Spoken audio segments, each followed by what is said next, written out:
যুক্তরাষ্ট্রের নবনির্বাচিত president Donald ট্রাম্পের প্রশাসনের স্বরাষ্ট্রমন্ত্রী হোমল্যান্ড সিকিউরিটির দায়িত্ব পেতে যাচ্ছেন সাউথ ডাকোটা অঙ্গরাজ্যের গভর্নর ক্রিস্টি নোয়েম। 12 নভেম্বর মঙ্গলবার এই তথ্য জানায়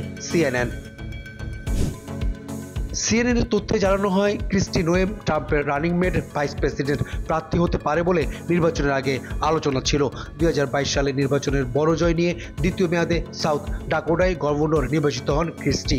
করোনা মহামারীর সময় নিজের অঙ্গরাজ্যে মাস্ক পরা বাধ্যতামূলক করার বিরোধিতা করে তিনি জাতীয় রাজনীতিতে আলোচনায় আসেন। গত এপ্রিলে প্রকাশিত স্মৃতিচারণমূলক এক বইয়ে ক্রিস্টি লেখেন, নিজের বাড়িতে অবাধ্য একটি কুকুরকে গুলি করে হত্যা করেন তিনি। এই নিয়ে ব্যাপক সমালোচনার মুখে পড়তে হয়েছিল তাকে। যুক্তরাষ্ট্রের হোমল্যান্ড সিকিউরিটি বিভাগ দেশটির জননিরাপত্তা ও সীমান্ত সুরক্ষা থেকে শুরু করে অভিবাসন ও দুর্যোগ মোকাবেলার মতো বিষয়গুলো দেখভাল করে। এছাড়া সিক্রেট সার্ভিসও এই বিভাগের অধীন। যুক্তরাষ্ট্রের প্রেসিডেন্টের নিরাপত্তার দায়িত্ব পালন করে সিক্রেট সার্ভিস।